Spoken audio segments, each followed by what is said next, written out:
لبيك اللهم لبيك لبيك لا شريك لك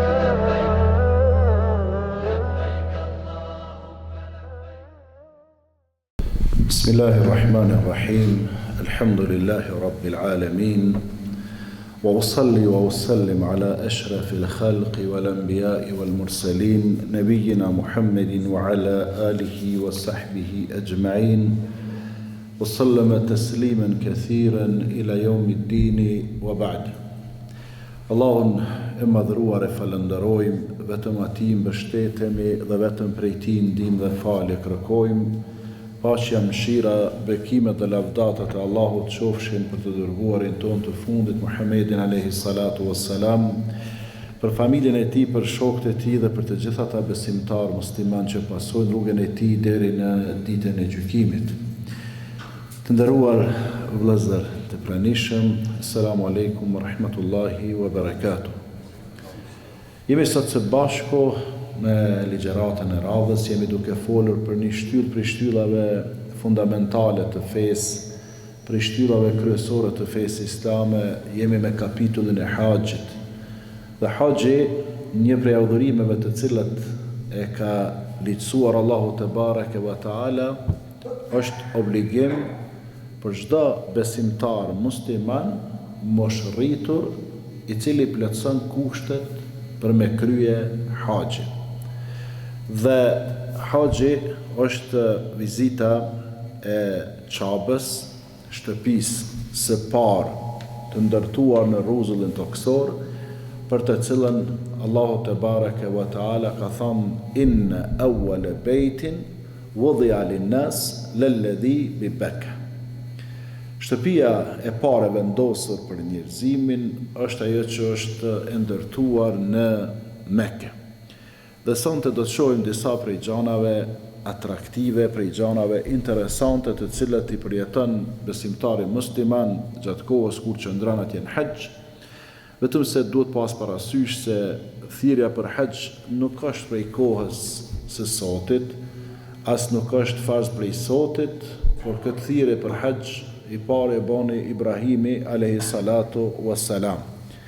Dhe këtë shtëpi të bekuar, drejt së cilës kthehemi në ditën edhe natën, e ndërtoi Ibrahimi me të birin e tij Ismailin alayhi salam, dhe ata duke punuar, duke ndërtuar Qabën dhe duke ia dhënë këtë formën që e ka sot, ata i luteshin Zotit dhe thonin Rabbana taqabbal minna innaka antas samiul alim, që do të thotë o Zoti ynë, pranoje këtë vepër, pranoje këtë punë prej nesh, dhe ti je ai që dëgjon edhe din mas miri për punën na që po e bëjmë. Dhe pasi që përfunduan ndërtimin e Qabës, pasi e kryen ndërtimin në formën e sotit parafërsisht, Qabja pra që keni parasysh tash si katror, këtë pamje ka pas edhe në kohën e Ibrahimit dhe Ismailit alayhi salam, me përjashtim ajo pjesa përpara aty ku është ai rrethi kështu që nuk lejohet me u fal aty, e ajo ka qenë edhe përpara, por pastaj ka pas disa vërshime Qabja, është vërshuar disa herë, ka marrë ujit, mirë po prap ajo forma esenciale ka mbet. Dhe pasi e ndërtuan Ibrahimi me Ismailin alayhi salam, Ibrahim alayhi salam e kryeti punën, bënën do lutje që Allahu t'ja pranon këtë punë që bënën, edhe i tha Zotit, ja Rabb, madha ef'al al-an, o Zot, çka me bë tash? Na e ndërtuam, e kryem Qabën, po çka me bë tash? Allahu te bareke ve taala i tha isad ala jabal bi Qubays. Tha hyp në kodrën, do me thonë një kodrë e nalt që është aty në Mekë, quhet Ebi Qubays apo Ebu Qubays, edhe është kodra më e madhe në Mekë. Edhe Ibrahimi alayhis salam hypi atje nalt në atë kodër Ebu Qubays, edhe i tha o Zot, e tash çka më thona, çka më bë këtu? Allahu te baraka ve taala Qysh I përshkruan Allahu fjalën në Kur'an surën Al-Hajj I tha wa adhin fi an-nas bil hajj ya'tuka rijalan wa ala kulli dhamirin yatina min kulli fajjin amiq. Çdo do të thotë se Allahu e urdhënoi Ibrahimin I tha thirrni njerëzit për hajj dhe do të vinë ty në hajj njerëzit komsor do të vinë edhe kalorës me deve të raskapitura do të vinë prej vendeve prej rajoneve të largëta. Dhe Ibrahimi a.s. tha, o robrit e Allahut, o popull, edhe pse kur ka hyrë në kodën e Bukubejs, nuk ka pas aty njerëz. Mirë po, ajo drejtue, ashtu që urdhënoi Allahu Teala dhe tha, o ju njerëz, o robrit e Allahut, kryeni haxhin. Dhe Allahu boni që kjo thirrje që e boni Ibrahimi ta dëgjojnë të gjitha krijesat, edhe me lajket, edhe gjinët, edhe njerëzit. Dhe pas kësaj thirrje që boni Ibrahimi a.s. ma vonë, dhe për të thirrje në 4 anët filluan njerëzit me ju përgjigj thirrjes së Allahut dhe thirrjes së Ibrahimit a.s. Dhe prej atëherë filluan me u përgjigj edhe duke thënë labbaik Allahumma labbaik labbaik la sharika lak labbaik innal hamda wa ni'mata la sharika lak. Dhe e bënën përgjigjen domethënë prej kohës Ibrahimit a.s. E derisa tek kësaj dite dhe kështu do të jetë deri para kiametit. Njerëzit do t'i përgjigjen thirrjes së Allahut, dikush më pak e dikush më shumë. Disa popull përgjigjen më shumë Zotit, disa popull përgjigjen më pak. Andaj të nderuar vëllezër, vërtet haxhi ka një domethënie të madhe dhe ka qëllime të larta që duhet t'i dimë edhe që duhet t'i kuptojmë se si adhurim, si ibadet, si ritual fetar nuk është vetëm me shkuçat e me vesh ihramat, me usil 7 herë rreth Qabes, me bë sajin me Safas dhe Merves, me dalë në Arafat dhe Muzdalifën, me me thonë e krytur. Ka për te kësaj ka qëllime, sepse çdo adhurim që bojna, çdo ibadet që bojna, ka ato urtësitë e veta. Edhe haxhi I ka urtësitë të cilat do të me I ditë nëse besimtar musliman dhe do të me kuptu se Allahu nuk urdhnon diçka tjetër, vetëm se atë që ka shumë dobi, shumë të mira prej saj. Dhe haxhi pra ka domethënie të madhe, fillimisht prej këtu apo në avion apo kur zbresin haxhit, kur I veshin ihramat, me njëherë fillon çka me undji ajo domethënia apo mesazhi I haxhit. Dhe ihrami ato rrobat e bardha e kanë një domethënie interesante, sepse haxhiut ati I cili I vesh ihramat ja kujtojnë që kështu një ditë herat avon do të mështillet me kështu me rrobat bardha me shefin dhe kështu një ditë I zhveshur tërësisht përveç se I pështillën me shefin ka me dal para kujt para Allahut te bareke wa taala. E dyta që duhet ta kemi parasysh, në ihram vllazën ka dobi edhe tjera. Ka dhe dobi tjera, përveç se ta kujton vdekjen, edhe përkujtimi I vdekjes është prej punëve të mira, sepse përkujtimi I vdekjes e largon besimtarin musliman prej punëve të këqija. Përkujtimi I vdekjes çka ja mundson besimtarit musliman çka me u përgatit më shumë, për çka për momentin kur do dalin prej kësaj bote. Për ata që tregojnë shokët e pejgamberit a.s. Një ditë prej ditësh pejgamberi a.s.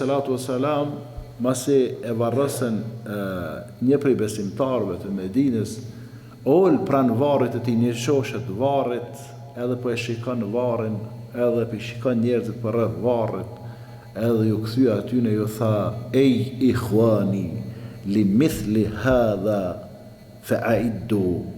O vllazët e mi, tha, për këtë moment tha përgatitun. Sa që filloi pejgamberi sallallahu alajhi wasallam me çajt, jo larg mjekra, vazhdoi me çajt, filloi mjekra me pik aty mbi dhe e filluan edhe sahabët shokët e pejgamberit sallallahu alaihi wasallam me çajt. Andaj, njeriu kur është në ihrama, i shkon mendja her pas here që një ditë, herët e vonë, ka me mbështill kështu edhe me çka dhe me çefina dhe ka me dal për Allah te bareke ve taala. Veshja e ihramave ka dhe dobi tjera, mes tyre është barazia në mesin e muslimanëve. Që do të thotë ato ai e mbret, ai e princ, ai e monark, ai e kryetara, kryeministra, milionera, dietara, meftia, alema, ku din çka ai e. Nuk ka dallim, ihrama janë krejt. Sinqerisht, ihrama janë krejt, edhe pse çmimi ndryshon, po s'bën përshtypje hiç absolutisht askush. Pra manifestohet një barazin mesin e gjithë muslimanëve dhe të gjithë muslimanët aty kur vishen në ihrama, kushdo qofshin me pozita, e shohin veten sa të vogël janë para Allahut. E shohin veten sa të parancishëm janë para njerëzve, aty miliona njerëz.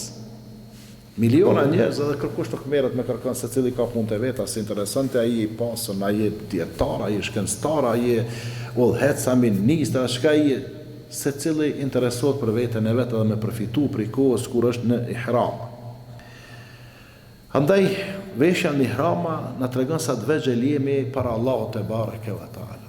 Na tregon sa pak të rëndësishëm jemi mbi tokë nëse nuk jemi të lidhur me Allahun te bareke ve taala. E dyta, prej gjërave atraktive, gjërave të rrjekse, mesazheve të haxhit është qëndrimi në Arafat. Qëndrimi në Arafat, vëllazën, është një farë forme, një lloj kongresi botëror i muslimanëve. Është edhe fshehtësia apo sekreti për jetëshmërisë sonë. Ky kongres, se s'po e quaj kongres, të sigur këto kongrese që bëhen në për botë, në për vende të ndryshme.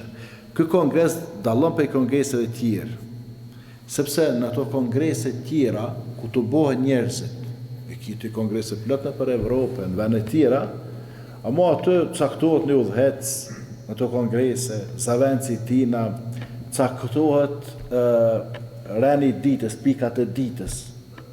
Caktohet 1, 2, 3, tash për shembull, disa kongrese, disa konferenca caktohet edhe një pikë për pikave edhe gjendja në Gaza.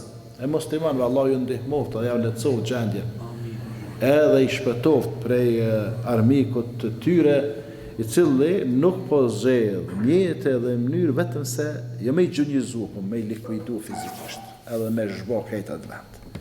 E normal tash ne për kongrese, ne për konferenca të ndryshme botërore, mund me qenë rendite edhe çështja muslimane në Gaza, të paktën si qenie njerëzore meritojnë. Dhe përveç pikave në kongreset e natyrshme normale kështu, që janë të zakonshme, aty është edhe kohëzgjatja, kush ka me ligjërue, kush janë referuesit, kush janë audienca, pjesëmarrës e kështu me radhë. Çto janë këto kongreset çka të zakonshme. A haxhi është kongres i jashtëzakonshëm. Kush e udhëheq ato?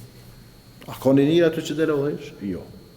Cilat janë pikat e rëndit të ditës? Apo kohëzgjatja? Apo referuesit, apo dëgjuesit, audienca, kush janë? S'ka vëllazën aty. Aty natyrshëm vetë krejt e kanë një rendite. Edhe me të pyet ty që je kon haxh, ose ti që kemi shku këtë vit, me të pyet cilë rani ditë si vjetat janë haxh, dikush kish me thonë çështja e Gazës. Jo, më çfarë? Jo, gjithmonë është një pikë dite. Krejt e kanë një pikë dite aty kur qëndrojnë në Arafat. Cila është kënaqësia Allahut te bareke ve taala. Secili, çka do të bëjmë për ibadeteve, çfarë qëllimi kanë? Që Allahu më kanë i kënaqur me ta. Edhe i shef në Arafat miliona haxhiler në ibadete, dikush bën namaz, dikush namaz nuk bën shumë se drekën edhe ikindin i falin bash, ka 2 rekate, 4 rekate, leja një 8 minuta dhe kryet. Dikush tjetër çka bën dua, edhe është koha më ideale, bile, mas aty në namaz e farza, koha më e mirë aty që ka mundet njeriu me bë, është për çka? Për dua. Është vendi më i mirë. Dikush i kërkon falje Zotit. Po krejt këto, leximi i Kuranit, të dhikre, krejt këto e kanë një qëllim me arrit kënaqësinë e Allahut te bareke ve taala. Dhe aty padyshim se Allahu nga mëshira e madhe e tij që ka, nga dashuria e madhe që ka për robërit e tij, që janë min kulli fajjin amiq, për vendeve të larta, të lodhën, të raskapitëm, edhe pse po shkojnë me avion, me ushqim, me pije, krejt në rregull, prap se prap, udhëtimet e gjata janë të lodhshme. E Allahu kënaqet, Allahu te bareke ve taala kënaqet, edhe çka nga mëshira e madhe që ka, nga dashuria e madhe që ka për robërit e tij, çka Allahu i të bën me laiket, engjëjt, i të bën krejt. Edhe çka i thot, ja me laiketi, unzuru li ibadi, o me laiket e mia, shikoni robërit e mi, atuni sha'than ghubran dhahina, ushhidukum inni qad ghafartu lakum. Kanë ardhur të dathur, zbathur, të zhveshur, të plëhnosur, çka të djegun prej diellit, të raskapitun prej nxehtësisë, nxehtësia e madhe e diellit, kanë ardhur këtu në këtë vend, më thonë në Arafat për mua. Edhe Allahu po i shikon, edhe me lajket po i shikojnë. Ta shka për jatë Allahu me lajket? Ushhidukum, po thët ju dëshmoj juve, ju dëshmoj këtu para juve dëshmoj. Inni qad ghafartu lahu. Unë i kom falë këta që e në Arafat. Subhanallah, 3-4 milion njerëz dhe ma shumë. Krejt i kom falë. E janë do me lajket që na përcjellin natën edhe ditën, edhe i shohin gjunahet tona, i shohin gabimet tona, i shohin do me thonë ato gjunahet tona që bëhen natën edhe ditën, edhe i thonë Allahut, ja Rab, o Zot, inne fihim fulanen murahaqa, wa fulanen, o Zot, mesin e ty në ka që ka bu gjunahet mlaja, mesin e ty në ka që ka bu këtë gjuna, e ato është filon, Allah tash hendron qëndrimin me thonë e mirë që tash pihjek. Thot, inni qad ghafartu lahum, unë tash i kom falë krejt, o krymo, unë mbyll tash i dosje. Subhanallah. Unë e pa atë mo i kom falë tash, unë e mo, kryja, i kom falë krejt. Dhe kështu do me thonë shpërblehen ata të cilët sakrifikojnë për hir të Allahut te bareke ve taala, sepse muslimani normal që i lën shtëpinë, disa i lanë pallatët, disa i lanë bizneset, disa i lanë qetësinë, disa i lanë koltuqet, i lanë ma të dashur prindrit, edhe çka mendo të është njëzë farë gjendje disa prej tyne janë, e shkojnë që atje kanë me nejtë në tokë, që ato se tash i kanë bodo farë, i kanë bodo shilde pak ma të mira, a mo derivon që aty në doqebe, në plënë, në hastra ka nejtë që aty, djelin naltë, tash e kanë bo pak ma mirë, alhamdulillah, po prapo është gjendje e vështirë. E krejti kanë lanë për çka? Wallahi, si ka njerëz shumë mica nështë për pare si që shkuat. Po kanë shku për çka? Për me arrit kënaqësinë e Allahut te bareke ve taala. Dhe qëndrimi në Arafat bëhet, e dini pse? Se kështu ka qëndruar pejgamberi sallallahu alaihi wasallam, dhe kështu pejgamberi sallallahu alaihi wasallam në këtë vend të bekuar, në rrafshnaltën e Arafatit, ja shpjegoj umetit 3 gjana madhore, besoj dhe shpresoj që se harroni. E para, unë prej mesazheve të haxhit është që pejgamberi sallallahu alajhi wasallam i vllazëroi muslimanët mes veti. I vllazëroi, i bashkoi muslimanët mes veti dhe e largoi nacionalizmin. E largoi nacionalizmin e mesin e muslimanëve. Dhe largoi ndarjen e muslimanëve në baza nacionale, apo në baza të prejardhjes, apo në baza të ngjyrës, apo në baza të mentaliteteve. Dhe ju të regoj aty se në islam nuk ka dallim, është njeriu i zi, është i verdh, është i bardh, është i kuq, është i shkurt, është i gjatë, është i pasën, është i varfën. A ka pozitën nalt, a është pozitë poshtë, a ka prejardhën prej një babën i non autoritativ, apo një babën i non që se ka njohë kërkush. Pse? Sepse Allah te bareke ve taala çka po thot? Ja eyyuhan nas inna khalaqnakum min dhakarin wa untha. O ju njerëz, ne ju krijuam ju prej një burrë dhe një gruaje. Wa ja'alnakum shu'uban wa qaba'ila lita'arafu. Dhe ju kena bë në popull edhe në fisë që të njiheni ndërmjet veti. Amo është jo korrekte me thonë që tash prej këtyne njerëzve që ka kriju Allah, e ka ndonë fisën popuj, tash Arabët janë më të mirët, ose anglest, ose zicrat, ose turqit, ose shqiptarët. Në fund që pëllat Allah, në fund të ajetit kuranor, në surën në Hujurat, inna akramakum inda Allahi atqakum. Ma i miri, ma fisniko, ma i dalluri prej njerëzve është ai që është ma i devotshmi, ai që është ma takva, ma i devotshëm. Pra, këtu s'ka hapësirë, s'ka komoditet për asnjë popull me thonë, jeni Arab të jetën atë vend, e keni privilegjos, s'kan hiç absolutisht. Nuk kanë kurfar dallimi prej të tjerëve. Dhe pejgamberi sallallahu alajhi wasallam e para që bani, i vllazdoi muslimanët ndërmjet veti, dhe u ngrit pejgamberi alayhi salatu wassalam në këmbë dhe thirri, ja Abu Bakr, ja Qurayshi, o Abu Bakr, o Qurayshi. Se Abu Bakr ishte prej Qurayshve. Ja Sayyido, zotni, tha Abu Bakrit, anta wa Bilal al-Habashi akhawan. Ti tha, zotnia i këtij populli. Abu Bakr kon edhe njëri me autoritet, njëri i pasën e fisit Quraysh. Tha, ti tha edhe Bilali i Habeshis i Etiopisë satme, tha ju jeni vllazën. Kjo është pak e çuditshme. Se ai ka qenë në rob, ai ka qenë sklav. Bilali.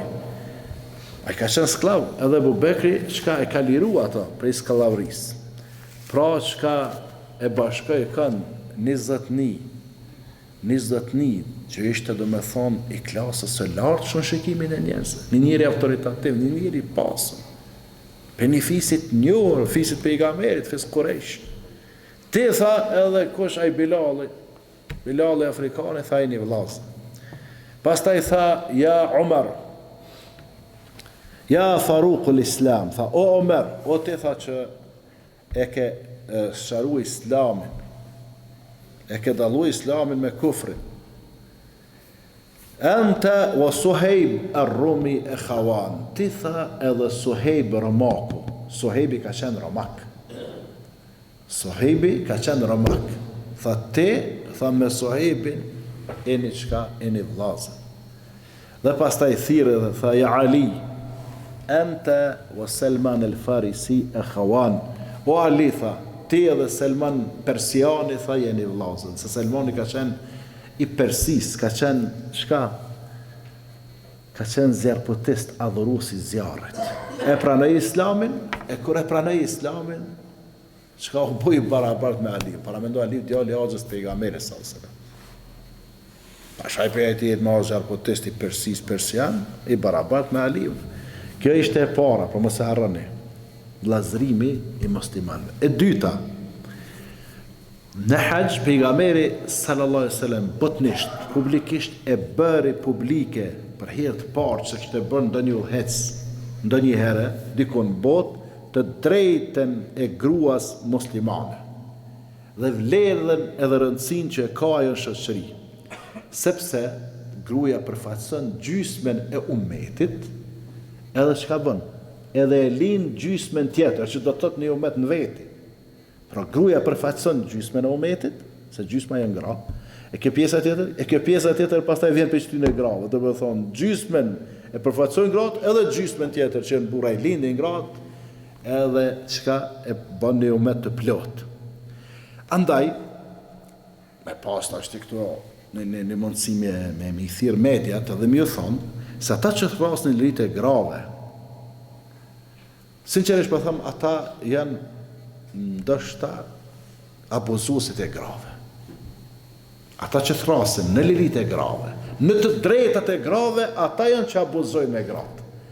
Ata gratë i shohin çka si vend shprehje të epshit, si vend argëtimi, edhe dëfrimi, me lujt me to, edhe pastaj i lën. Sa gra sot në botë, sidomos të jo muslimanët kanë mbet pa përkujdesi, sa janë të shkororizuara, sa janë në për klubet natës, sa janë runa zot të ushtruat zejën e vjetër të prostitucionit, prostitutka. Vallahi, me pas drejtet me islam, asnjë si shmetësat prostitutë. Ama bash asnjë nuk I shmet. Se Islami asnjëherë jashtë poshtë, pas për afër gjendjes që e kanë sot gratë në botë nuk ja u ka dhonë, dhe me thonë pozitën ashtë poshtë. Islami çka I ka ngrit. Andaj ata që gjëse se janë në mbrojtje të drejtave të grave, ata janë që abuzojnë me të drejtat e tyre, ata janë që I cenojnë të drejtat e grave dhe gruan e shohin si një vend ku mund t'i shfryjnë epshet shtazarake të tyre. Gruan e shohin një vend ku mund t'i shfryjnë epshet shtazarake të tyre. Dhe në këtë mesazhin e dytë pejgamberit sallallahu alaihi wasallam, çka ja u la amanet muslimanëve në hax ju drejtua haxhilerëve që kanë qenë mbi 120.000, 140.000, Zoti disa kanë qenë, ju drejtua dhe tha, ejuhen nas, o ju njerëz, ittaqullaha fin nisa. 2-3 herë kështu ju tha, keni frikë Allah në raport me gratë tuaj. Fa innakum akhadhtumuhunna fi amanillah. Keni frikë Allahun se I keni marrë amanet për Allahut. Keni frikë Allahun se I keni marrë amanet për Allahut. Është temë që e gjatë, por nuk du me zgjatë shumë.